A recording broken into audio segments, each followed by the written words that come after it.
So welcome to the second part of Alex Talk. This is a part of Google Hangout channel.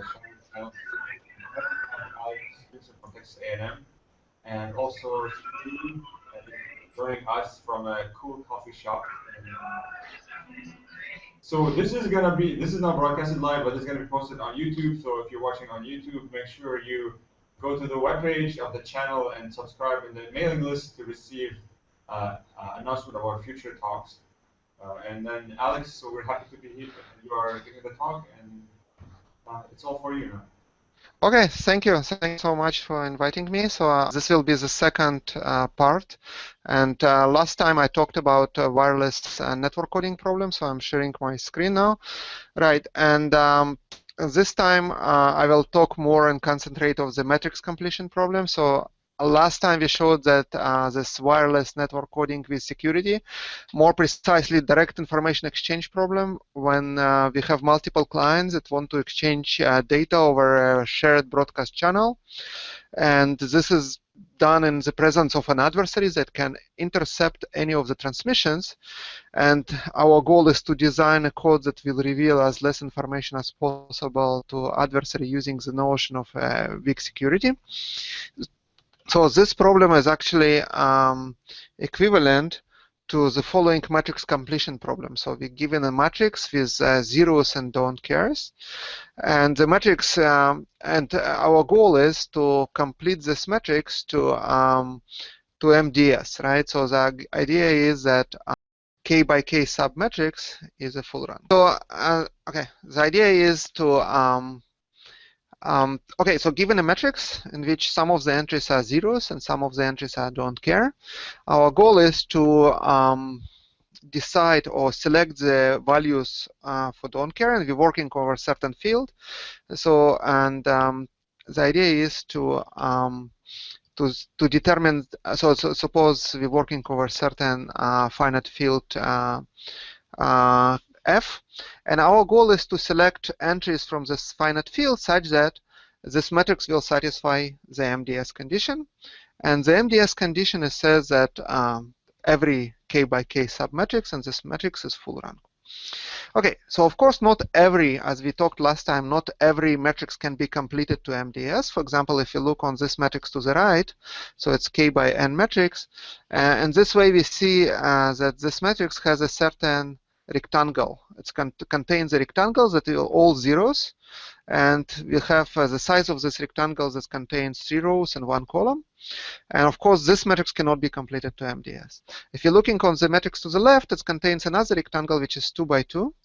And also, this rectangle would prevent this matrix to be completed to MDS. It's easy to verify that, for example, if you're looking on just one submatrix, this one, okay, K by K, in this case is just 3 by 3 matrix, doesn't matter, we can select and check every possibilities for don't cares, we will not be able to complete this matrix for full rank, doesn't matter how hard we try, and just because this rectangle exists. So in general, the condition, okay, where this matrix can be completed to MDS or not depends on location of those zeros. And the rule is, right, that if this matrix contains any rectangle, so in general case, if you're looking on K by N matrix, if this matrix contains a rectangle of dimension A and B, right, again, this all zeros rectangles that have A rows and B columns, if exists such rectangle such that the sum or kind of half perimeter or sum of the dimension of this rectangle is greater to equal K plus 1, where K is a number of rows in the original matrix, it's not possible to complete this to MDS. Doesn't matter over which field we're working. If this such a rectangle doesn't exist, then it's possible to complete this to MDS. So this rectangular condition specifies or fully characterizes the condition under which this matrix can be completed to MDS or not. So it's easy to verify that one direction, right? So if this condition exists, then it's possible to complete this matrix to MDS. If this condition exists that doesn't it's not possible to complete it, right? And actually also other direction is not very hard, because if you think about just a single matrix, right, so just kind of give you a taste why this condition is important, right? So suppose we're just focusing on this matrix that I highlighted, and suppose instead of don't cares we just put variables, right? So suppose this is indeterminants, right? So suppose x1, x2, so suppose this is x3 and this is x4. So if I'm attempting to write a determinant of this matrix, I see that for any permutation, right? So if I'm just trying to use a standard formula for computing determinant, for any permutation of rows and columns, there will be 1 0 there, right? So this determinant of this matrix is identically equal to 0. So if this condition doesn't exist, I can find, like, for example, if we look on this matrix, right, for which we don't have this condition, and I'm just looking on one submatrix, right? Again, I'm kind of, instead of don't care, I just put variables, right? And we see that if I'm trying to write a formula for determinant of this matrix, each monomial will be unique, right? So suppose I'm trying to say, okay, this times this times this, right? So it will be in the formula of the monomial, it will be x1 times x3 times x5, and it can be plus something else, but all other monomials, they all 0, identically equal to 0, or they will be different from this monomial. So this monomial will not be cancelled, and this basically means that the determinant of this matrix is not identically equal to 0. If it's not identically equal to 0, then we can use these techniques from network coding. We can say, for example, that we can use them at random, and then with high probability it will be non-zero. This will be true for any submatrix. And then by using network coding principle, we know that it will be true for entire matrix, so it's possible to complete it to MDS. So we talked about this last time, and if we use this random codes, unfortunately, since the number of submatrices is very large, then the size of the code needs to be large, so the field needs to be exponential in n and k, right? So it's basically n choose k, which is exponential in n. And also probability will be depending on the field size. So but we need to select sufficiently large field size to have a decent probability. So we also can use a deterministic algorithm. The problem is that we go from exponential to double exponential, and we can use basically the tricks to prevent the monomials to cancel, right? As we said before, so this will be like if it's x1, x2, x3, right, those will be indeterminants, and we saw that we have this monomial x1 times x3 times x5, right, and there might be other monomials here, so the idea is that we don't want, in computing the determinants, that this will cancel by some of the monomials.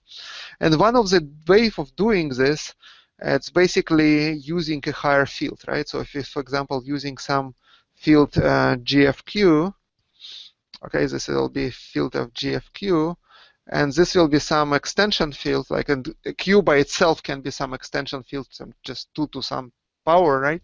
And here we can use some extension field GF of Q to the square, right? If we make sure that this monomial belongs here, but those monomials are just belongs here, okay, kind of everything will be rest of the kind of polynomial for the determinant, right?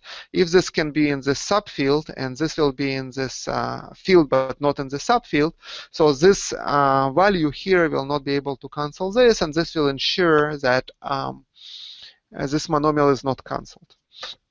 So there exists such a construction and this deterministic algorithm, but a problem is that we need to increase the field like go to square field every time, so it becomes double exponential. And still it's open problem if we can construct a deterministic algorithm over just exponential field but not double exponential. So let me stop and see, get some feedback. Has any questions so far? Okay, no. I don't know if Shri, I don't know if you guys have a question. No. Shri is listening to music, probably. Okay, you guys went dark, so it's intentional, right? So okay, okay. So let's look on the way of approach this problem, and kind of and by doing this we'll proceed to the conjecture.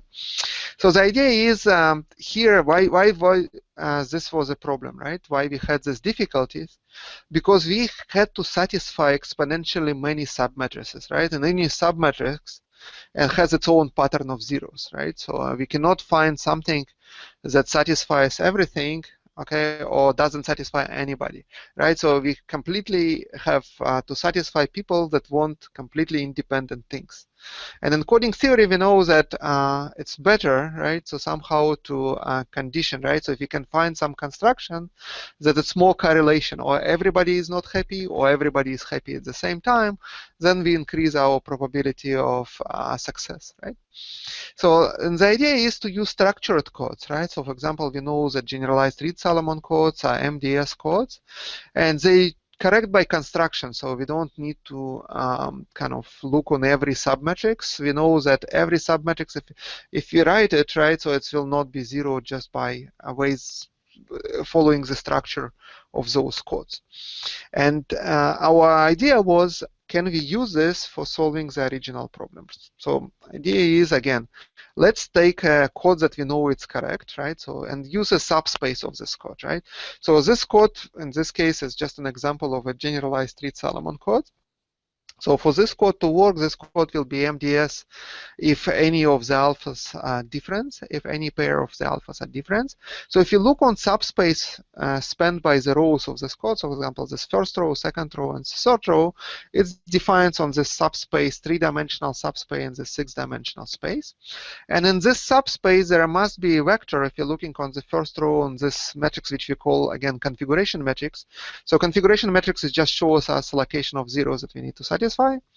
So if you look on the first row, so what we need a code word from this word that will have zeros for the last two coordinates. And such code word exists, and many such code words exist, just up to some multiplication, right? So they will be all collinear. And we can easily obtain this code word by just doing Gaussian elimination, right? So I can always make sure, like by performing row operation, that will be one here and 0 here and 0 here, right? And then I can just eliminate those zeros. And this way I will obtain, by using those combination, I can obtain this code word here, right? One of them, right? And those x's, do you allow them to be zeros? Yeah, so you asked me last time, right? So in general, I'm allowing them, but definitely they will not be zeros, right? Because yeah, if in general, right? So if you're looking on the original problem, right? I'm saying don't cares can be anything. But of course, if they zero, they will just prevent us from being MDS, right? Because another characterization of MDS is that any code word in MDS might have weight of n minus k plus 1, right? Sorry. Zero, how do you make sure you're not violating this constraint? Oh, because because my goal is to complete this code to MDS, right? So if I'm selecting zeros, basically, definitely I will be failing this condition, right? About the example you're explaining, because you said when you did Gaussian elimination. Right, but in this code word here, right, we know that the weight, the Hamming weight of any code word here, it will be n minus k plus 1, so how many right? You're allowed? Say it again? So how many zeros you're allowed per row? 3 zeros? Yeah, so basically, oh, yeah, I'm allowed. Okay, so let's start with code on the right. I'm unfortunately, oh yeah, I can write it here. Okay, so code on the right is an MDS code, right? So n by k code. So we know that in this code, the minimum distance is n minus k plus 1, right? Because it satisfies singleton bound. So then I will not be able to obtain any code. So in this case, n is 6 and k is 3, right? So the minimum weight, Hamming weight of any code word is 4. So if I'm performing row operation, I will not be able to get anything with 3 zeros. Is it clear? Yeah. Okay, so this is just by, again, the idea is that I'm just using the structure of this code, right? So, okay, is it clear? Yeah. Okay, so again, just kind of that it will be perfectly clear for everybody. So in the original problem, I'm not restricting it to 0, but it just follows from the objective function, right? Because I want it to be MDS. So if somebody puts 0, it will just not be succeeding, right? And of course, I can just, without loss of generality, I can restrict it to be non-zero, but it just follows from the objective function. Okay? It makes sense, right? Yeah. Okay, so here, right, so in this code word, I don't have, yeah, so there exists some code word here that have 2 zeros here, right? There is kind of, we done with the first row, the same way we can done with the second row and the third row, right? So I can find a code word that has 0 on those two coordinates, code word that have 0 on those two coordinates, and I'm happy, right? So, and the problem is that this will define a transformation matrix. And actually, this transformation matrix has a very nice structure. So I'm talking about this matrix that we'll denote by M. This is a transformation matrix. So let's look on that slide and let's see the structure of this and give interpretation of this transformation matrix. I can actually consider it as a polynomial, right? So for example, what I'm doing here, if I'm multiplying this row to this column, so basically what I'm doing, I'm substituting alpha 1 in a certain polynomial, right? So if I'm writing a polynomial of, suppose this variable alpha, and this polynomial has structure, oh sorry, it's alpha minus alpha 1 and alpha minus, yeah, sorry, in this case it will not be alpha 1, and this is alpha minus alpha 5, okay, and alpha minus alpha 6. So what I'm claiming that the first row on this transformation matrix, okay, so I just intended to highlight. So this row will correspond to this polynomial, right? And basically multiplication of this row by this column is the same as substituting the value of right, because this row by this column will give us the value on this position, right? And it is the same as substituting in this polynomial alpha is equal to alpha 1. Therefore, this row, basically what I have a coefficient of this polynomial, right? Right, so it will be just 1 minus alpha 5, alpha 6. So this is coefficients for alpha, and this is coefficients for 1, right? So alpha 5, alpha 6. And I think like I did it incorrectly. It should be, I should transpose those rows. It should be alpha 5, alpha 6 should be in the first column, and once, okay, so let me do it correctly for the first. It should be alpha 5, alpha 6 here. Okay, alpha 6 here. Okay, so it's alpha 5 here, alpha 6. But you understand that's like kind of, and 1 here, right? So basically what we have is that this matrix here has a precise structure. And of course, when I'm substituting alpha 5 to this polynomial, I should get 0. And when I'm substituting alpha 6, I should have zeros here, right? So basically, this transformation matrix is well defined. And it's fully defined by the configuration matrix, by the location of zeros, and by this matrix, van der Monde matrix that we use for generalized Reed-Solomon code. Is it clear? Yeah. Yeah. Okay, so then what we have, right, so basically kind of once we have this configuration matrix and when we have this generalized Reed-Solomon, and this generalized Reed-Solomon, it will be unique because we can always like change indexes for alphas. So this transformation matrix is just determined by configuration matrix with this alpha 5 and alpha 6 in proper location. So this matrix is actually determined, right? So once I getting like for any configuration matrix, there is a unique transformation matrix. So now what we have, if this transformation matrix is full rank, right? We done, right? Why is we done? So it's again the kind of what we discussed, the desirable, because when it's full rank, then all of those submatrices will be satisfied, right? Because any submatrix, okay, let's try to just first remove this annotation. So any submatrix in the configuration matrix, right? So it will be multiplied. If I take this submatrix will be this transform matrix times submatrix of this van der Monde. Submatrix of van der Monde will be full rank. We know this is from properties of structured code. And then if our assumption is correct, if this matrix M is full rank, then this matrix will be full rank. So, okay, so now we concentrated all our failures just in one place, right, at one point. If this transformation matrix is full rank or not. If it's not a full rank, then every matrix is not full rank on this left side. If it's full rank, all matrices are happy, right? So this is just concentration of those bad cases. And now what we need to do is basically just to study under what conditions this matrix is full rank. So clearly, if this configuration matrix doesn't satisfy this rectangular condition, this will imply that this matrix is not full rank. If this Right, and then our conjecture is, and I will state it kind of again next slides, but if this matrix doesn't satisfy, so it's basically if it's no rectangular condition in this matrix, then this matrix is full rank. But full rank in a sense, kind of polynomial, right? So it's not, if you consider determinant of this matrix as multivariate polynomial and those alphas, then this polynomial, this determinant is not identically equal to 0. So it can be 0 under certain substitution of alphas, even at different substitutions. However, what we're saying, it's not identically equal to 0. Then, okay, and this will gives us, this, okay, so this is a negative example that it can be of not a full rank. It can be, determinant can be 0, right? So this is a case in which all those alphas are different, but this determinant is still 0. And you can see it's just a polynomial, right? So if it has some zeros, right? And if I write this polynomial as a polynomial in those alphas, it can have those zeros, but even if those alphas are different, but what I'm claiming and our conjecture is that it's not zeros if you consider those alphas as indeterminants.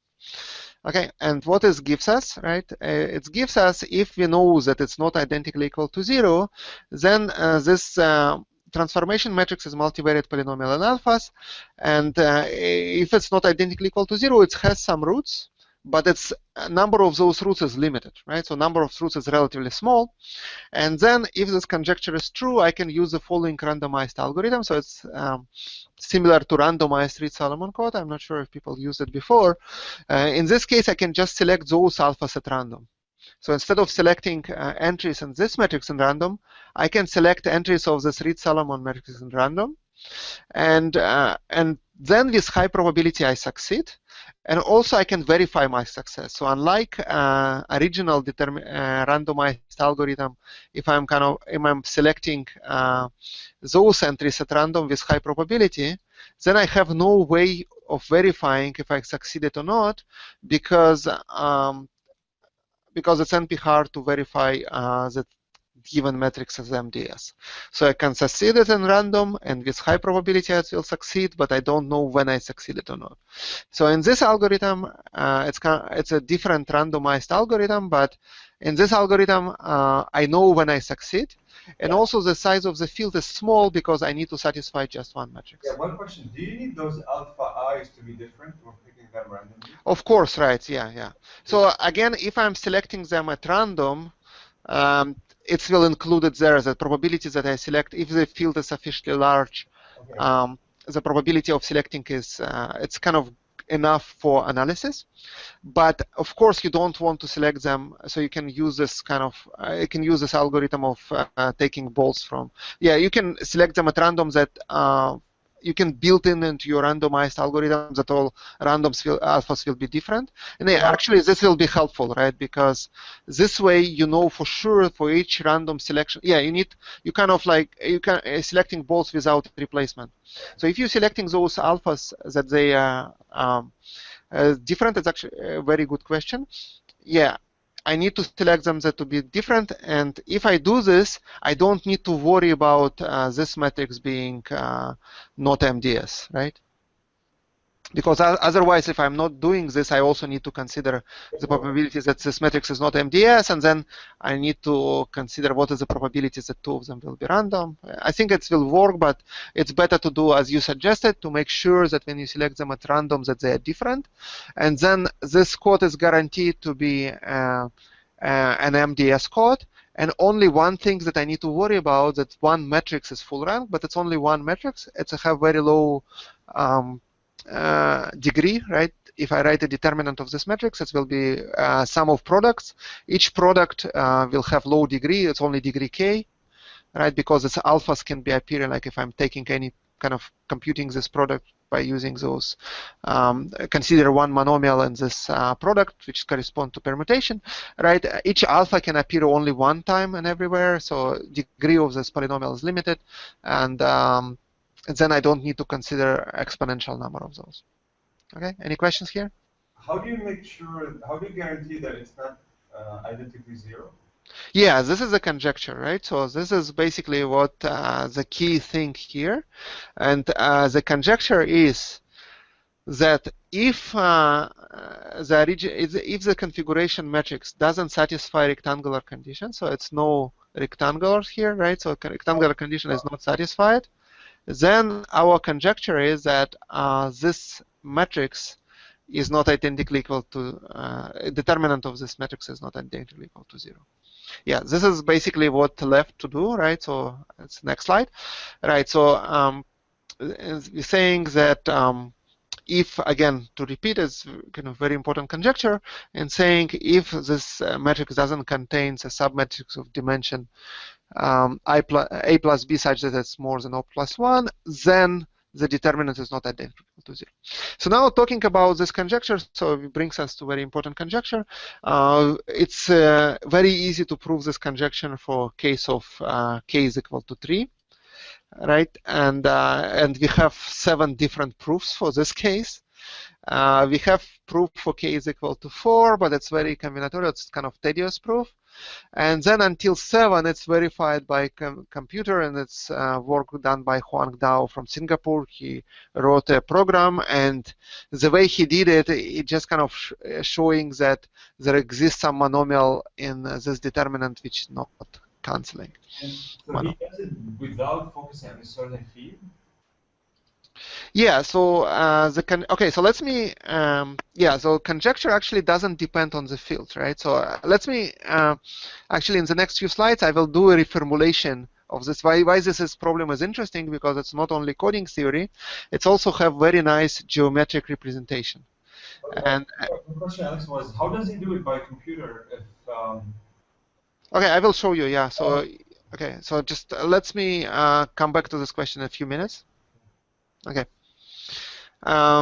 Okay, so talking about this conjecture, right? So, and then let's talk about this algebraic reformulation of this conjecture. And this is basically will be reformulation in algebraic geometry. And we'll just forget those matrices, right? So, I will start completely from scratch. And then we'll come back to the same problem, right? So in this case, and I will definitely answer your question, just to come back on it in a few seconds. Not seconds, minutes. Okay.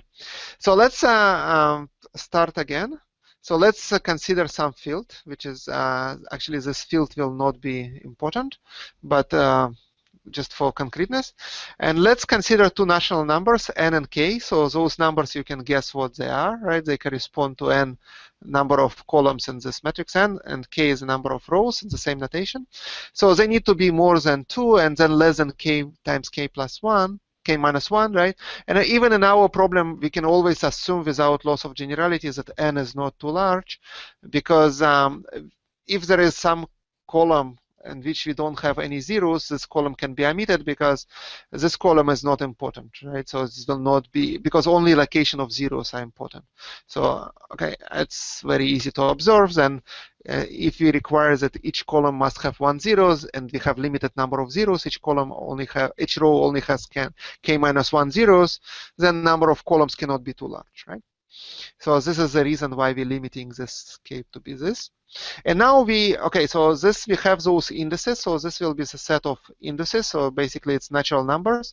And now we're considering subset of 1 to n, right? In information theory, sometimes people use 1n as a notation. So for example, here we have 8 indices, right, from 1 to 8. And those a1 to nk will be collection of subsets of those indices, right? So for example, a2, it's correspond to 1 and 5, and A1 will be 1, 5, and 3, and such that their union is the entire set.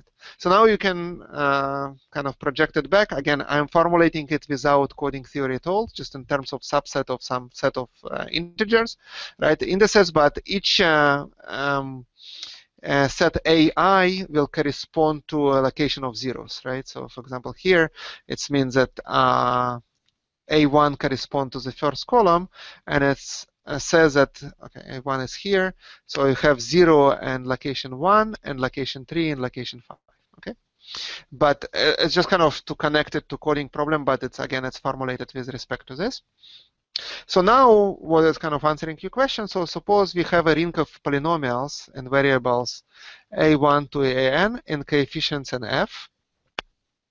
Okay, and f can be any field here, right? Because our coefficients actually only are 0 or sorry, or 1 or minus 1. Okay, so this is just a ring of polynomials. So it's all possible polynomials and alpha 1 and alpha n, right, with coefficients in this field, right? So for example, it's, and we can consider, we actually consider specific polynomials in which coefficients can be all 0 and 1. So this is just an example of polynomial in this ring, right? So just any polynomial like plus alpha 5 or something like this. So this is this ring of polynomial. And now we consider this a module of polynomial in X, right? So, and this basically means that we have some, it's the same as ring of polynomial with this alpha 1 and alpha n and X. And the polynomial in here, it will be something times X, something times X squared, okay? This is kind of just a basic mathematical notation. Okay, this is an example of a polynomial in this module, right? So we introduce x, and this is x squared plus this, and something can be with just without x, x to the 0, right? So for example, it will be alpha 2 times alpha 5, right? Again, it's a little bit like notation in this group theory, or, but I hope you will kind of understand. And then we define a collection of specific polynomials, right, in this module. So this polynomials, they look like this. So this is a product of x minus alpha j, where alpha j belong to those sets. For example, here is a polynomial that belongs to alpha a1 will be polynomials that looks like this. It will be x minus alpha 3 times x minus alpha 5 and times x minus alpha 1, right? This is a specific polynomial. And this polynomial belongs to this module. Okay, and then we see that field is not very important here because polynomials that we consider, they have a specific structure that every coefficients to x, if I'm opening it up, like for example, it will be x cubed times just 1 plus x square, right? And it will have those binomial coefficients, right? So x square will have, for example, minus alpha 5 times alpha 6. Actually, it will be plus. Okay, and you can consider here, right? It will be just a sum of products of two alphas and plus x times some sum of those alphas, like x3. It actually will be minus here, right? But you see what I'm saying, right? So basically, I'm kind of, first of all, defined this ring of module of polynomials and then consider specific polynomials of this in this module. And you see that those polynomials, as I talked before, they correspond, each of those polynomials will correspond to, in our problem, right? So if we consider this transformation matrix, this polynomial will correspond to the first row of this transformation matrix. And so coefficients here will correspond to those polynomials and alphas that are coefficients of those x for particular power. And multiplying this row by this column in this van der Monde matrix is basically similar to substituting alpha into this polynomial instead of x, right? So we say like x is equal to some alpha, right? Alpha 4, right, is the same as multiplying this row by rows that correspond to 1, alpha 4, alpha square. Any questions here? Kind of not question, you a little bit overwhelmed by this notation, or it's understandable? Basically, so the P1 will give you, when you evaluate P1, it'll give you the row at the first column in the transformation matrix? No, not the column, row. The So, first row, the first row. First row, right, exactly. So the coefficients in the first row, right, if I'm looking on the, it's kind of, sorry, it's what I discussed here on the previous slide, right? What we said in here, right? So this polynomial would be, I'm sorry, it's switch a little bit notation. In this new reformulation, it will be x minus alpha 5 and x minus alpha 6. And you see that this polynomial corresponds to the first row, okay, right? And okay, so it makes sense, right? Okay, so now we have So, those. Alex? Yeah. So each polynomial, the locations of the zeros corresponds to the factors that are used in the polynomial. Yeah, location of the zeros is exactly zeros in this configuration matrix. Okay? Because what we said that so set of AIs, it will be location, and we have this configuration matrix to the left, and we said like it has zeros in particular locations, and right, so AI specifies to which columns we have those zeros, right, and this will correspond to coefficients on those polynomials. Okay? Okay, it makes sense? Yeah, yeah. Okay. So let's go ahead because we're running out of time as always. Okay, and then this algebraic real formulation, if you have those sets of polynomials, we're asking why these polynomials, first of all, linearly dependent over a ring, right, over this ring. And it's basically just a basic definition of linear dependence, right? So we say that those polynomials are linearly dependent if there exists some coefficients, C1 to Ck, such that the sum of the Ci times Pi is 0. But those Ci's will they also always be will be multivariate polynomials and those AIs to AN, right?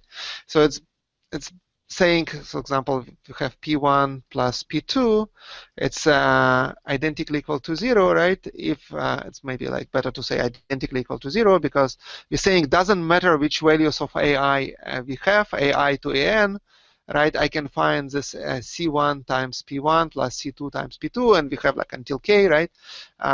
It will be 0, doesn't matter for all values of AI to AN, right? If we consider them to be in the field, but we actually can consider them if there is a notion of formal polynomials. I basically just saying that it doesn't matter, right? The field, right? They will cancel, right? Because there exists some coefficients that this polynomial is identically equal to 0. Okay, and this is a notion of linear dependence of those polynomials. And then this algebraic reformulation of our problem, we can ask under which conditions the set of those polynomials are linearly dependent over this ring of polynomials, right?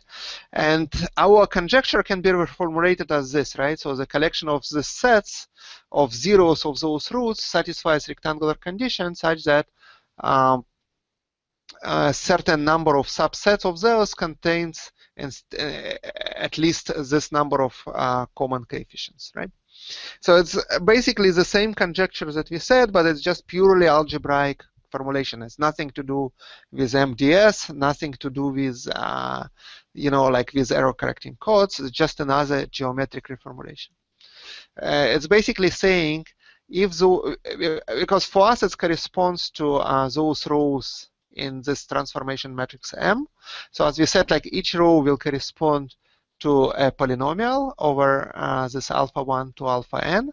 And the question of whether this matrix is full rank, it corresponds to the question if those polynomials are linearly dependent or not. And this question will be answered, right? Those polynomials are dependent or not if there is a subset of polynomials. They're basically saying that it must have a common root, right? So let me just spend a few minutes here, right? So again, we're saying this. So if this matrix is linearly dependent, there must be some rows that are linearly dependent, right? So it's not necessarily, for example, there is first subset of rows that are linearly dependent, right? And this corresponds that this polynomials P1, P2, and P3 are linearly dependent. And this reformulation saying that if those polynomials are linearly dependent, then must include a certain number of common roots. And for us, it corresponds to the case in which a configuration matrix, they will have roots, okay? They have a rectangle, right? So a rectangle means, right, that if you have a number of polynomials which are linearly dependent, they must have a number of common roots. And the few polynomials are linearly dependent, the more roots they need to share, right? And it's kind of linearly dependent of this, right? Any questions here on this reformulation? Can you explain this statement again? If the polynomials are linearly dependent, why do they need to have common roots? Yeah, so this is a conjecture again. So this is just Okay. This is a geometric reformulation of those conjecture, but it's this conjecture really makes sense. So it's a little bit of notational kind of complexity here just because of the case. Let me consider just one special case in which those polynomials, and this is very, very, very easy to understand. So suppose we have those polynomials, and suppose so we have polynomials from P1 to Pk, and suppose those polynomials are linearly dependent, right? And let me consider a special case in which any subset of those polynomials of size k plus 1 are linearly independent, right? So to be dependent, I need to consider all polynomials. So for my matrices can respond to the case in which this matrix is a full rank. This matrix is not a full rank, but any submatrix is a full rank, right? So any submatrix that contains just k minus 1 rows is a full rank, right? It's just a special case. So in this case of going back to polynomials, so we have polynomials from P1 to Pk, and those polynomials are defined according to this formula. And suppose we have a special case in which those polynomials are dependent, but any subset of size k plus 1 is not dependent. So what this conjecture says, this can only happen if those polynomials share a common root. Is it clear? Yeah. And of course, it needs to be proven, right? So it's a conjecture, right? But this is a conjecture that if you look on this, it's something that really makes sense, right? If these polynomials are dependent, there must be a root, right? So it cannot be that all roots are different, right? So or maybe there's some roots are shared by some subset of polynomials, but not on the others. But then it makes kind of, if you look on it and think about this, right? If those polynomials are dependent, there must be a root, right? Clearly, one direction is clear is that if they have a root, then it's they dependent, right? But other direction is a little bit less trivial. Okay. So Alex, by dependent, you mean depend over the what field? Over the scalar? Over F? Your dependence is over this ring of polynomials. Oh, okay. Right, so linear dependence, we're talking about this ring is not over. Yeah, so here everything is open, right? So only field we have is F here, but F here is actually can be any field because once we consider structure of those polynomials, right, we only have, if you're looking on those coefficients alpha I, alpha n, will not be any coefficients other than O1 or minus 1. Okay. Is it clear? Right, so, okay. So, and then this conjecture, okay, so this is a geometric reformulation. This is a second reformulation of this conjecture. So let's me look on another configuration, right? This reformulations, and basically we can look on this matrix, right? So now this matrix is actually properly, we have ones here. Okay, it doesn't matter, it's up to transformation of those roots, those columns. So if you look on this, so this is a general transformation matrix, right, according to this new notation, right? So we define those sets, each column will correspond to the sets of zeros. Again, A1, A2, and AK, it's correspond to the set of zeros in a particular row. And what we have here is that basically we're just computing a determinant of these zeros and asking when this determinant of the zero is identically equal to 0. Right, and of course all those alpha, they're just indexed as members of this, belonging to this set. And of course different alphas belonging to different sets, they can be, yeah, so they have alpha L1, alpha L2, and it's just L1 and L2 have those indices from A1, but those alphas in general can be equivalent, right? So, and the question is becomes when this determinant is identically equal to 0 or not. Okay. So this is just another reformulation. Okay, and the conjecture is formula that for any field, if the determinant is identically equal to 0, then the rectangular condition holds. And again, the field is not important because we consider just a ring of polynomials over this field. Is it clear? Yeah, it's kind of a little bit confusing and it may require some kind of, like if you go again and just think about it. But everything is just defined. It's very important. This point is very important that everything defined over a ring of polynomials in right, and f, since we consider like the structure of this polynomial, if you consider elements, coefficients of this x, they can only be of this structure, right? So we don't actually use any elements of this field other than 1 or minus 1. Okay, any questions? It is then not if and only if, right? Yeah, so one direction is easy, another direction is conjecture, right? So it's just another reformulation of this conjecture. Okay.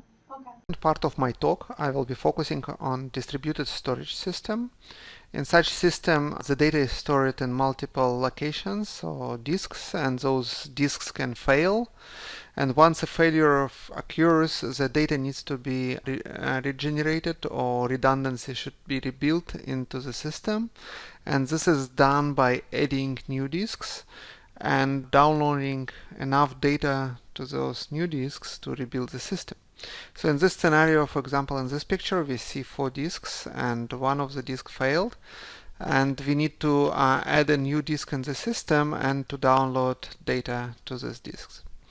So scenarios that we consider is when an eavesdropper can have an access to some of the disks in the system, of course limited number of disks, but eavesdropper can observe all data stored on these disks. And our goal is to design a code that will prevent eavesdropper to obtain any meaningful information about original data stored on the disks. So in such settings, the random coding is not usually helpful, and because if adversary observes multiple disks, we want to limit the number of degrees of freedom that adversary can actually observe. And there was some research how to design those codes that will expose the minimum number of degrees of freedom, most of the work was done in the context of strong security. So in this work, we focus on a weak security. So I just short reminder about the concept of regenerating codes. So in generating codes, usually we assume MDS property. So for example, we have multiple disks and disks in the system. In this case, for example, we have 4 disks. And with MDS property, we require that any k nodes are sufficient for reconstructing the whole data.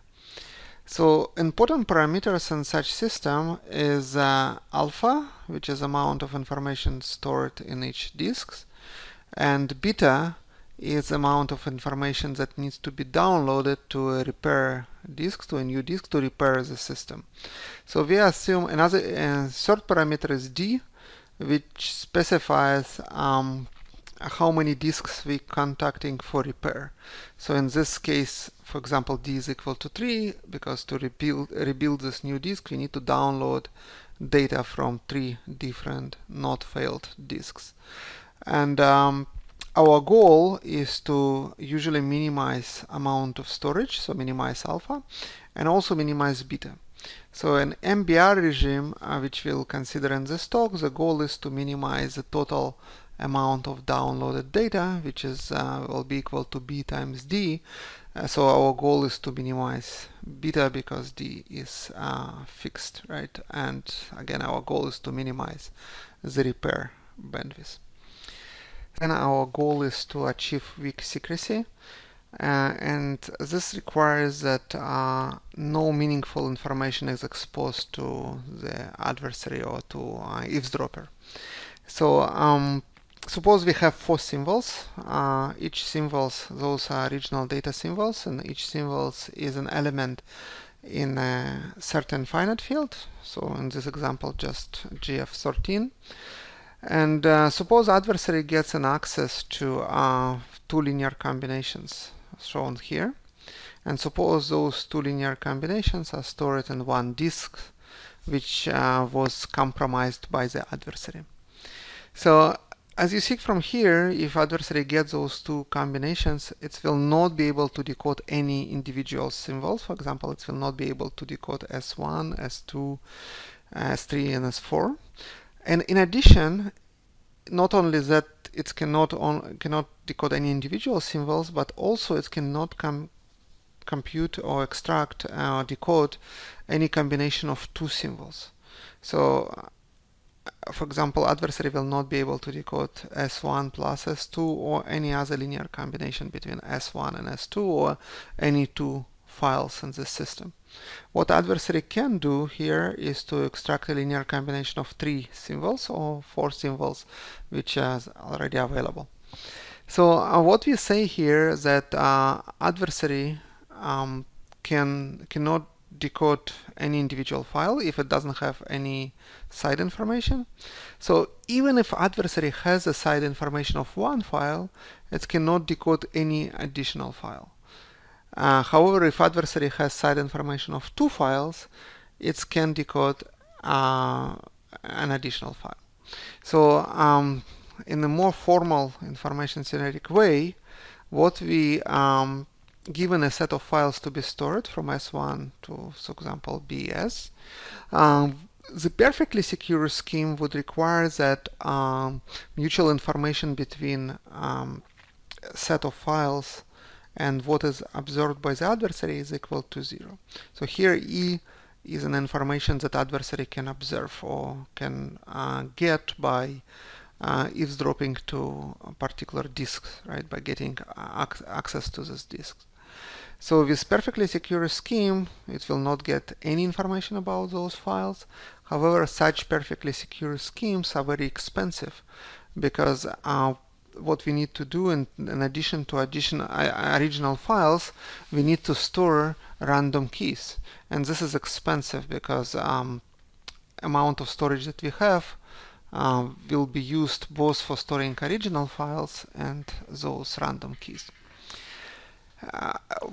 In this talk, what we focus on is much more practical and much less expensive in terms of storage scheme, which is weakly secure storage scheme. And again, on weakly secure scheme, what we require is that adversary will not be getting access on any access to any individual file, so adversary will not be able to decode any individual file in the system given his observation or given the data that adversary is able to eavesdrop or obtain by accessing the disks that under its control.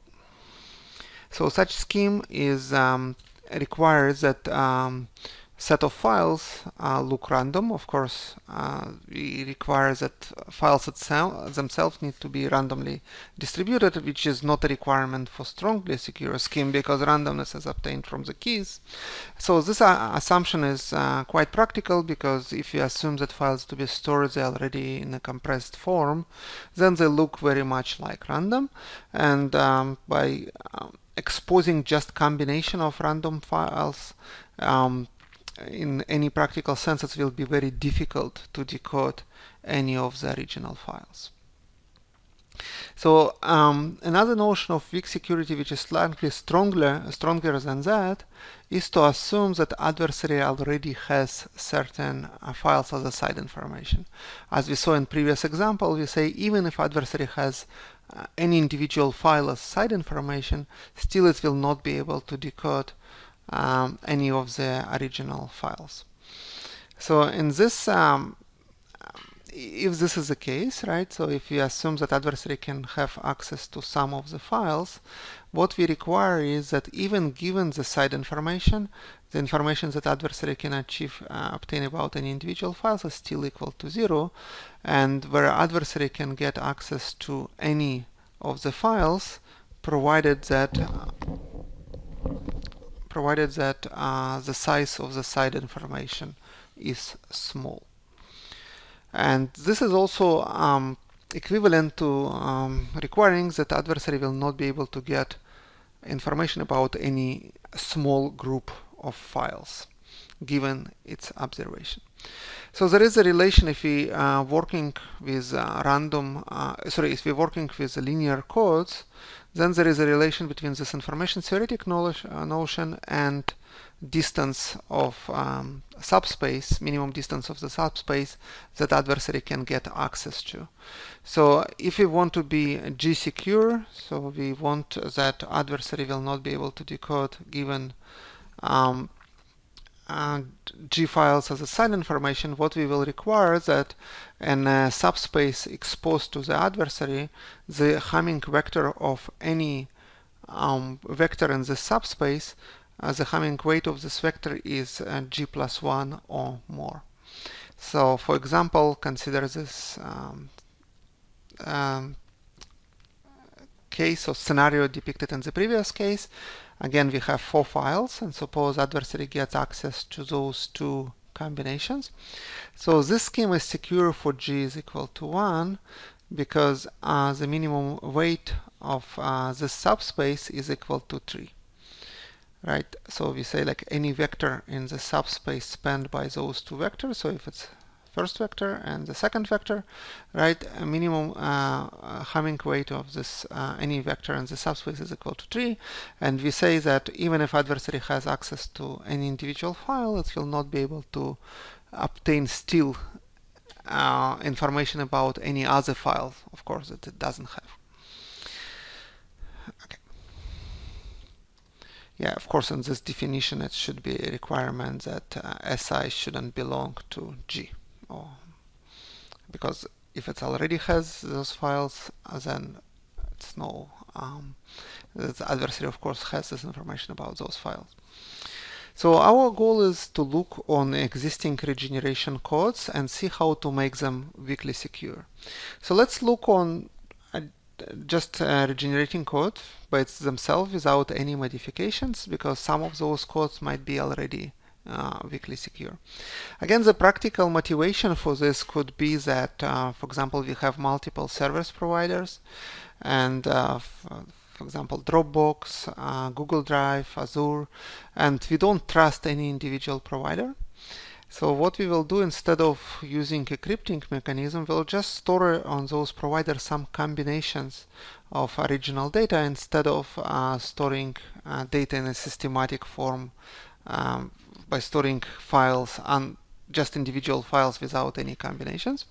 So then if provider wants to look on our files, he will only see combinations of compressed files, which will not really help us, help the provider, or will make it very difficult for the provider to get access to any individual file.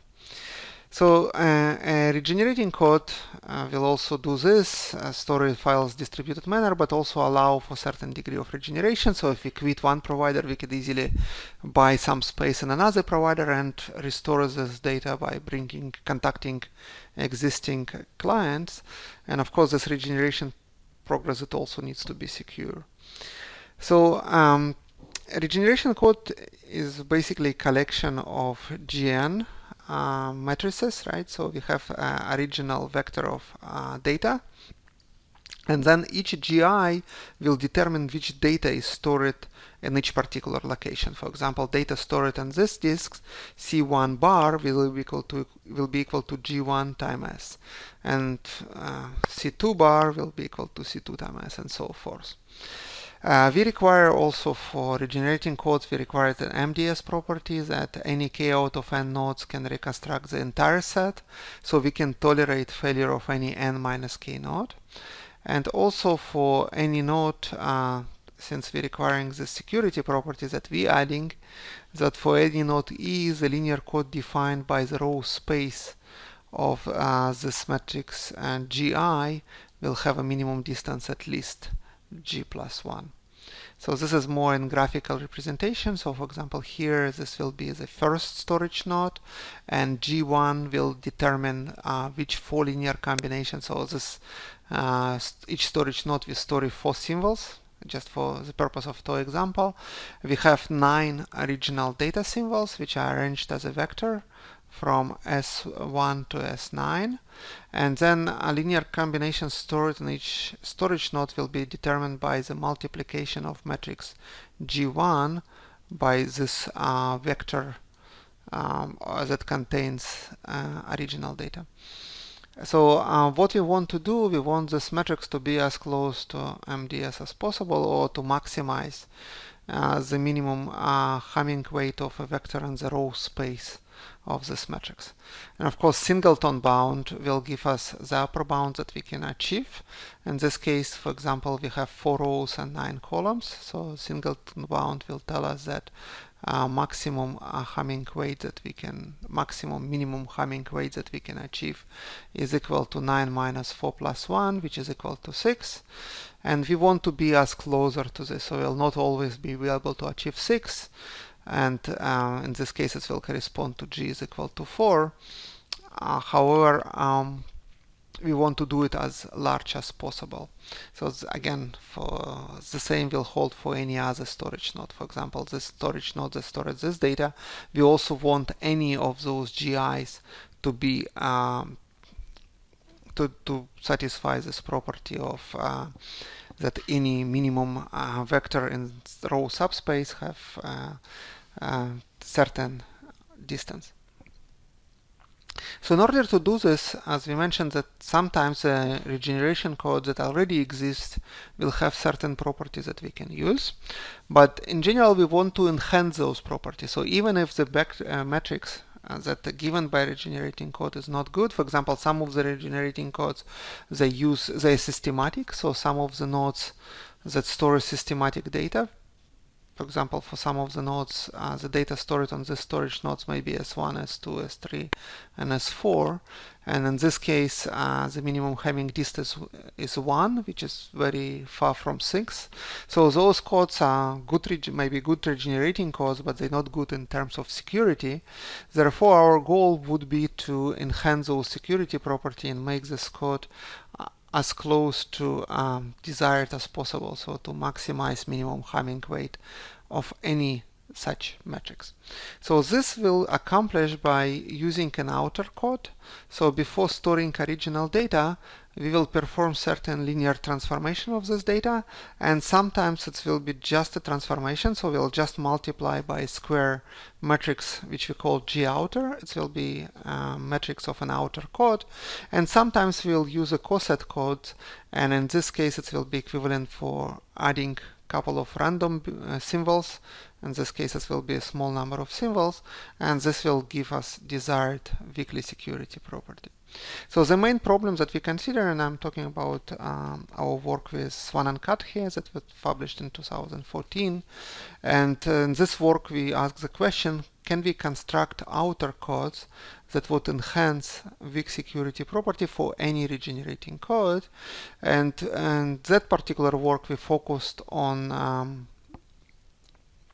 matrix product matrix codes that very good they provide very good property in the MBR regime, and the idea is that by constructing this outer code, we leverage the specific properties of the underlying or regenerating code that we use to reduce the field size. And our goal is actually to make this outer code as independent as possible and to design a universal code but still have those nice properties that size of the field is still limited, which will make it decoding more efficient. The picture demonstrates how to construct secure regenerating code by using outer code. So the outer code in this example is just a square matrix. So what we do is to take an original symbols arranged as a vector S and then multiply those original vectors by a square outer code matrix that satisfies certain property. And this way the information that we store in the system is actually combination of the original symbols and not the original symbols themselves. So basically the first step we compute linear combinations of the original symbols, and then we store those linear combinations using the regenerating code. So it's shown here. So the first we pre-code it. After pre-coding, at this point we have a vector. In this case it will be exactly the same size, and then we multiply this vector by the generation matrix of a regenerating code, or matrix that determines which will be stored in a particular storage node, and then we obtain information that will be stored at a storage node. So effectively what we do, instead of using this original matrix of a regenerating code, we use a modified matrix, which is denoted here at G prime. So G prime is equal to G times G outer. And this matrix will have much better properties in terms of weak security. So you already can probably guess that if this outer code matrix is just a random matrix, then with high probability this G prime matrix will satisfy good properties. So it will have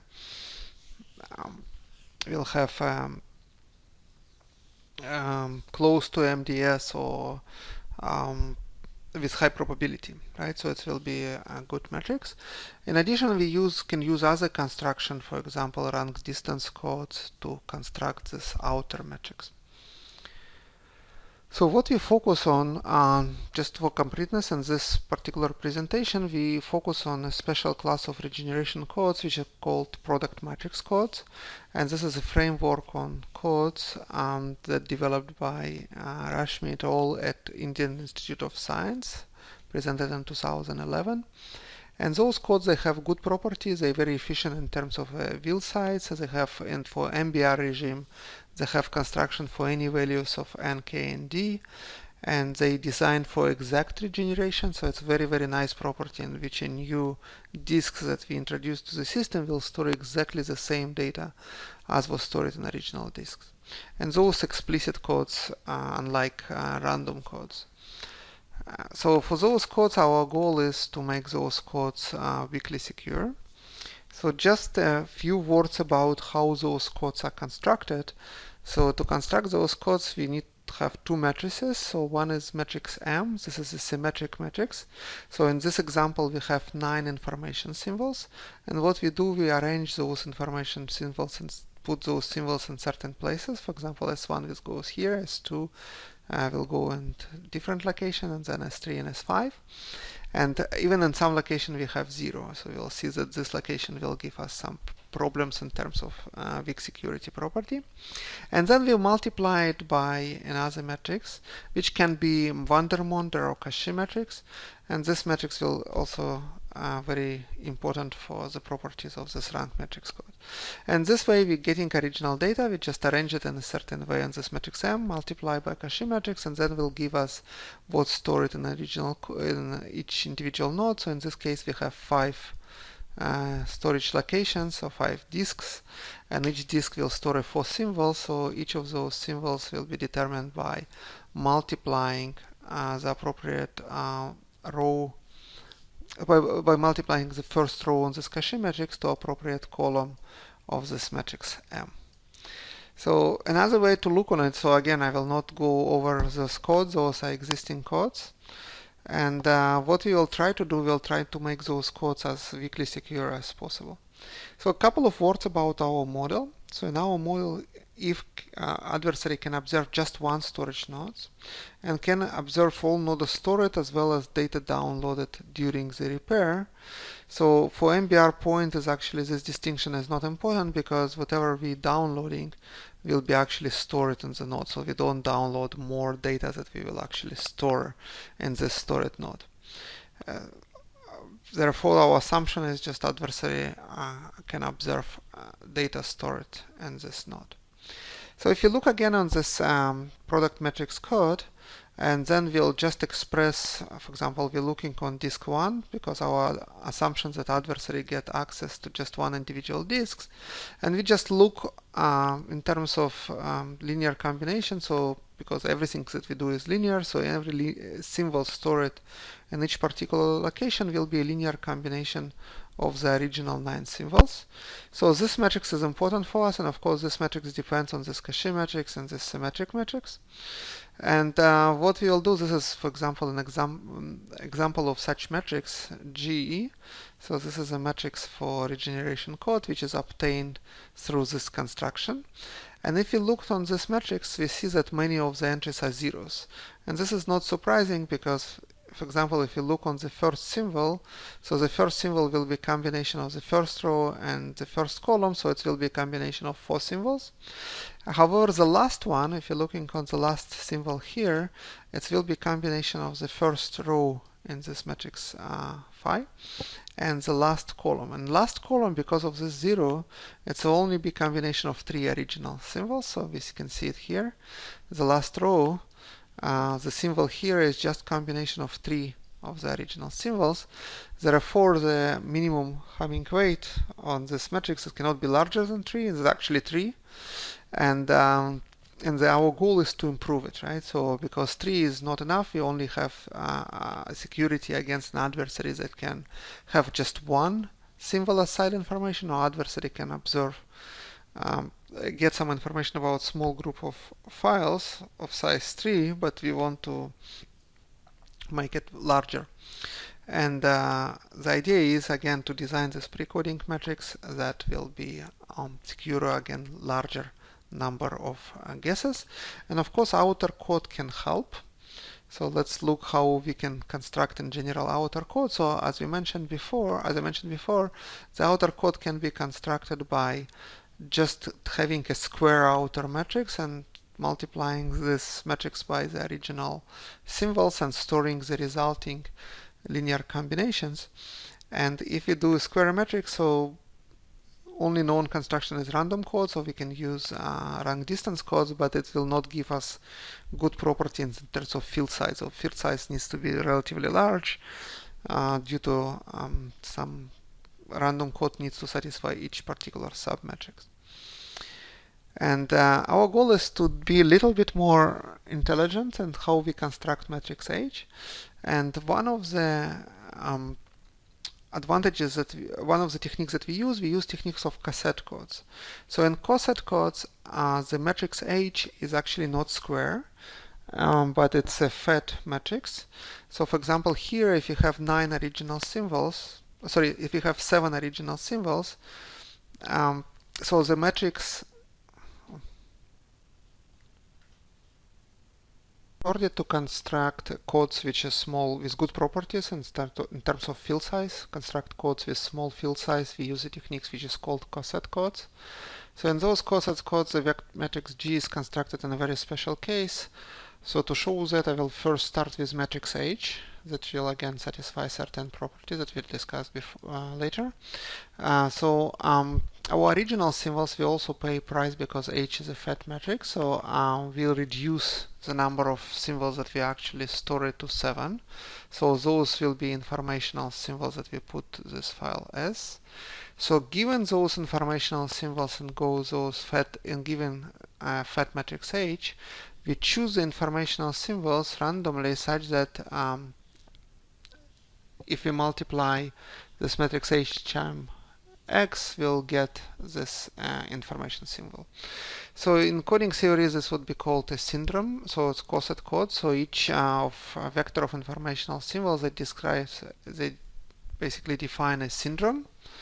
And out of those syndrome will be representative of a cassette in this space, and the vector X will be randomly selected from this cassette. So first we start with information symbols. It will define a cassette, and set of vector X will be a random vector in this cassette. So we'll see which requirements that matrix H satisfy to get a security property. So how we can describe matrix G in terms of S? So we can imagine taking this matrix H, adding 2 columns such that this matrix H now will be a square matrix and completed to the full rank, and then taking matrix S and adding 2 random symbols, R1 and R2, and then multiplying the inverse of this matrix, which was original matrix H plus those 2 columns. Right, so we'll just have a square matrix, so we'll do inverse of this matrix, and now we multiply those 7 original symbols plus 2 random symbols, and this way we'll get a vector X of the symbols, and now we will use existing regenerating code to store those 9 symbols. This is basically the construction. So again, as we mentioned, we can do it in a way which is random coding, and random coding will result in very large field size, so it's exponential. You see exact expression here, and our scheme that it's very efficient compared to random code because we can achieve almost linear field size. And the idea is we can use elegant structure of matrix code to efficiently design matrix H, because matrix H will tell us how to construct matrix G. So I just described the procedure of given H, how we can construct matrix G. So again, what we will do, we will have those files. We use these files as a syndrome. We use matrix H, and then we choose a vector X uniformly at random that belong to this coset, which is defined by syndrome X. And then we'll just use product matrix MBR code to encode X. And the conditions that we need to satisfy, and this follows from previous works on ensuring weakly secure solution over network coding. So this weakly security conditions that we talked about, that for a certain parameter of G, so if adversary has at most G files, it will not be able to get any new files given the observation, any different files from its already observes. So the conditions that we need to be satisfied that this particular matrix needs to be full rank. So here what we have a matrix G. So again, matrix G, let me show it here. So matrix G is given, we don't have control over it. This matrix G is given by the rank distance code that we're using, because this matrix will determine which information is stored in a particular storage node. So now on top of this, we put a subset of rows of matrix H. So again, we have this matrix H, which in our example was 7 to 9.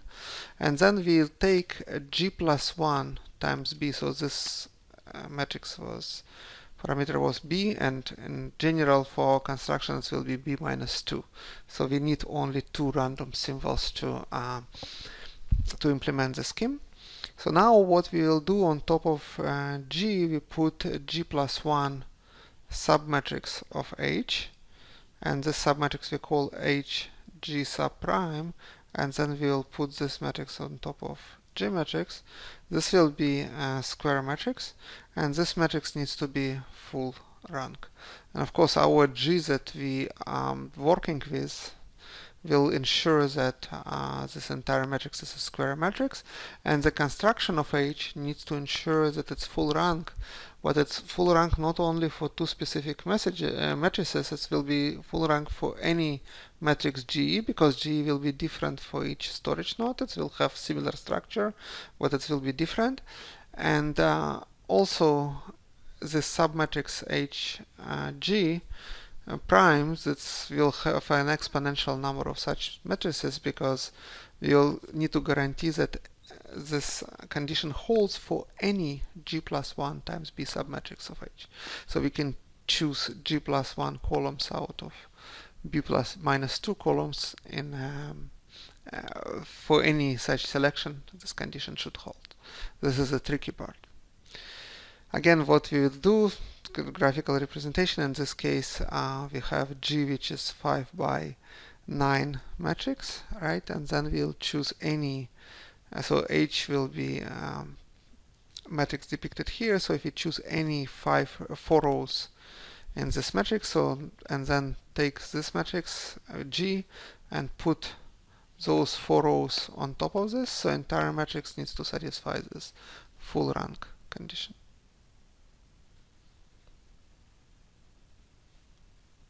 So now we need to discuss which conditions that needs to be satisfied by this matrix H. So in order to satisfy security conditions, so again our security conditions that if adversary has some access to subset of files of size at most G, so adversary will not be able to obtain information about any additional files SI that doesn't belong to G, even given this observation by observing data stored on any one individual disks. So the condition for this is following. So we want this rank of the matrix, which is obtained by a combination of a matrix G. So we put G in the bottom, and G is the original matrix which is part of regenerating code. So regenerating code, this matrix basically determines which data is stored in each particular node as a function of data given to the regenerating code. So then what we will do, we will take matrix H that we presented, right? So this is matrix H, and any G plus 1 rows of this H that we denoted by matrix H G prime. So now if we can concatenate those two matrices, so we'll put a matrix H G prime on top and a G on bottom, this matrix needs to be full rank. This basically means that any G plus 1 rows of matrix H will be linearly independent from matrix of the regeneration code, or G matrix of the regenerating code. So if this condition is satisfied, then our weakly secure condition is satisfied. So this is basically connection between information theoretic conditions that we want to satisfy and linear algebra conditions that are easy to analyze and easy to use to constructing the code. So this connection was established in the prior work by those authors, and we will use this construction, we use this condition for our code construction. So again, what we will want to achieve is that if we take a generator matrix of this regeneration code G, put on top of this any G plus 1 columns of H, the resulting matrix must be full rank. So of course, like those two individual matrices also will be full rank. G full rank is determined by, it follows from the property of the regeneration code, and HG will also be full rank, so entire matrix needs to be full rank. So in this picture it just shows another example of this. So in this case G matrix, which is matrix of regeneration code, regenerating code that determines which for each 5 symbols stored in individual disk. In this case it will be 5 symbols. So this matrix G determines which of those combinations stored as a function of original files. Now we take this matrix H that we want to construct, and this matrix H needs to satisfy the following property. If we're taking any 4 rows of matrix H and put them on top of this matrix G, so resulting matrix, that will be square matrix, and needs to be full rank. This is a little bit tricky because we need to satisfy it for each matrix G, so we have many of those because we have many storage nodes, so we want all of them to be secure. And also we need to satisfy it for any G plus 1 rows, so it's exponential number of ways we can select G plus 1 rows out of number of rows. In our case it will be B minus 2 rows of the matrix H. So the main questions that we asked is, can we utilize the structure of product matrix code to implicitly design H that satisfies this condition? So to do this, again, we need to find the way to construct H in such a way that this condition will be satisfied, so then we can store those original files. So if you look on the generator matrix for any node E, as we already saw it, it's actually have some structure. So we see that first column will have 4 non-zero coordinates located in first place, and the second column will also have 4 located in, again, in certain places here. It's, for example, column number 2, number 5, number 6, and number 7. Row number 3 again have 4 non-zero coordinates, and finally row number 4 will have 3 non-zero coordinates and specific indices. So what we will do, we will just analyze this type of each row, and the idea is to have matrix H will be constructed in very similar way. So it will also contain rows which will be on very similar type. And here we'll say that encoding vector here, it's for each row we define a type of a vector. So for example, vector of this length, right? If it has non-zero coordinates, in the same places as row number I, we say this vector is of type I. So for example, here, vector of type 4 will be something like this, right? So for example, it will have the same non-zero coordinates as this fourth vector in this matrix, right? So it will be non-zero coordinates here, non-zero coordinates here, and so forth. So now what we will do, we will construct this matrix H will containing vectors of those four types. However, what important design decision is decide how many vectors of certain types we need. And again, our guiding principle is that if we can concatenate this matrix G with any G plus 1 rows of this matrix H, it needs to be full rank. This is what we want to achieve. So the idea is to, again, to design matrix H such that each row will belong to one of those D types. And it's sufficient to specify after we decided how many types we have, we need to specify how many rows of each types we have and the values of those coefficients. So the value, so the number of rows will be denoted by theta I, and theta I is basically our design criterion, right? So we need to decide how many columns, how many rows will be of each particular type. And this is a magic formula, right? So it's just, of course, I will not go in specific details, but we decided that row of type 0 we don't have anything, and then others we have just according to those formulas. And again, those numbers, I will not have time to go how they selected, but they selected in such a way to ensure decodability, right? So it ensures that any such matrix is a full rank. And then once we decided about this, what we will do, we will just use coefficients from the Cauchy matrix to fill those values of H. So the best way is just consider it by example. So in this case, we have 3 rows of type 2, we have 3 rows of type 3, and we have 1 row of type 4. So you see that here all non-zero coordinates will coincide, right? So we have non-zero elements in the same column as the second column in matrix G, right? And we have 3 vectors of this type, and just to fill this, we'll just use some values from a certain Cauchy matrix. And this will be our matrix H.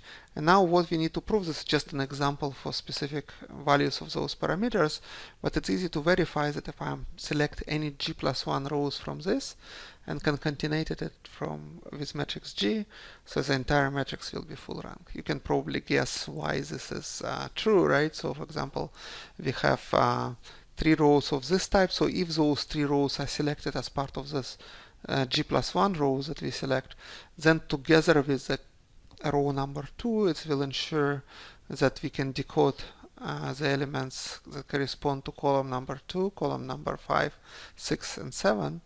And then in turn, that will allow us to decode other coefficients. But in this construction, it will be true for any selection of J plus 1 rows in this matrix. So what our schema achieves, that it will achieve weakly secure storage. We have a small penalty in terms of capacity because of using this cosset code. However, this penalty is asymptotically negligible because it's just additive factor of 2. So if you want, our original file includes bit symbols. So if you can, our regeneration code is working with can store B symbols. In our code, we have this BS, which is just B minus 2. So we'll just lose 2 units. So we use just 2 random kits. So it's constant loss of 2 units of capacity. So asymptotically, we just achieve capacity that we can achieve without security. And again, we can prove that this construction satisfies certain performance criteria. As a performance characteristic of our scheme. So first, in terms of storage, so we see that our scheme can only, penalty in terms of storage is only constant value of 2 units. So we have only constant 2 units loss in capacity. So if original scheme, which is not secure, has storage capacity B, with our scheme, the storage capacity is B minus 2, which is asymptotically negligible when B goes very large, goes to infinity. So it's only 2 constant units of loss. Regarding weakly secure property instead of parameter G, our schema is secure for adversary which has G, which is less D plus K minus 4 guesses. So it's a number of packets stored in this that the adversary has as a side information, and this is improvements over unsecure level of K minus 1 guesses. So we basically increase the security characteristic of parameter G, which is tell us how good our schema is, by factor of roughly 2. So it's still far from our maximum possible level of security, which is determined by a singleton bound, so which will be achieved by random code or rank distance code. But of course, to achieve this level, we need to have complexity will be very high, and we will use in case of random unstructured codes or codes which even random codes will require very large field size, and our codes will have no increase of the field size, which makes them very practical. So to conclude two parts of this talk, so we'll discuss the practical way to provide reliability and security. So we focused on notion of weak security, sometimes it's called block security. Those will be lightweight alternative to cryptographic primitives and strong security. In terms of cryptographic primitives, we rely on certain assumption on adversaries, such as bounded computational capabilities. With strong security, we require storage of random keys, so transmitting of random keys, which will require significant penalties in terms of system capacity. So in our case, we just assume that some of the files are randomly distributed, and we still can guarantee information theoretic security in terms of ability of adversary to obtain individual files. So in many cases, reliability and security can be provided at no cost, such as in wireless schemes. In storage schemes, the security can be obtained with very, very small penalty.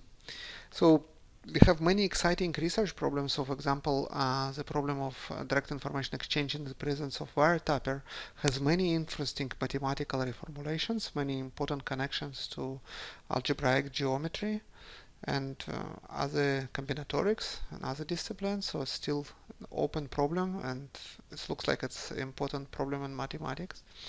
And in general, the field of designing codes over small fields that have structure and perform much better than random codes is still very fascinating open problem. And in terms of storage, our goal is design universal codes that they use a specific properties that are common to a certain family of regeneration codes, but they general enough to be able to work with a large family of codes, but still use some property and leverage those property and allow to decoding over small fields. Okay, thank you very much for your attention. Yeah, thanks, Alex. Thanks, Alex.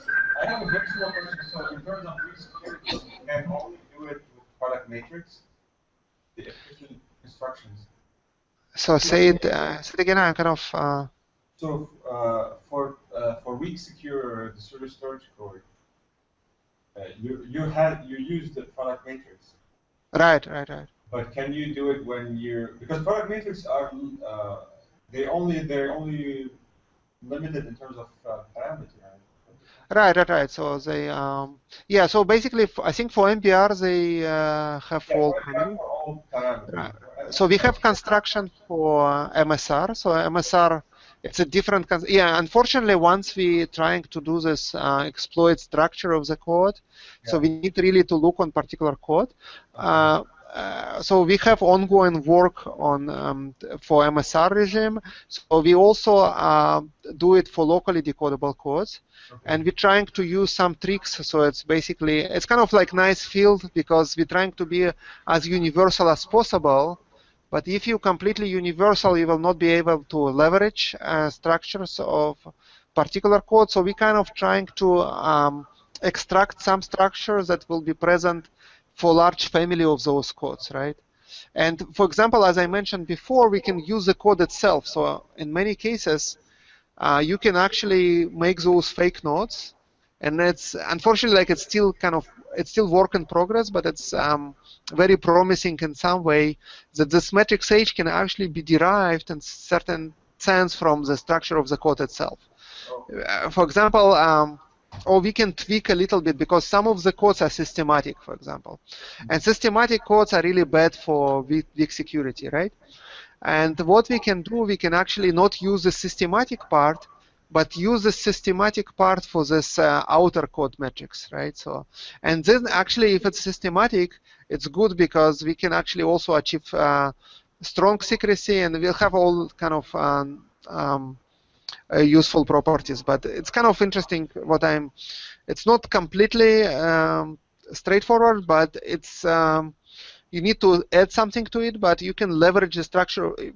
Yeah, ideally, basically, holy grails that we want to do is you give us a code, and we basically extend it to be weakly secure code. So using, and in some sense, as I said, like for certain cases, you can basically create those fake nodes and use encoding codes for those fake nodes to create this. But you need to add something to it. So you need to use all kind of tricks. So it's still work in progress. But you're right, it's kind of interplay, because if you have a specific code and you're just saying, okay, what you can do for this specific code, you can use those properties and design a matrix, but the result will be specific for this code. Okay. I have a question regarding the rectangle conjecture. Sure, okay. So you said it has been verified up to k equal to 7, right? Right. Oh, actually, I forgot to tell, Salim asked me this question, how it's verified using computer. So using computer is basically using, okay, let me share the screen again. Sorry, Sri, I will come back to your question. I just kind of forgot that I neglected Salim's question. Yeah, so if you're looking on this, as I mentioned, this transformation metrics have a nice structure, right? And sorry, went too fast.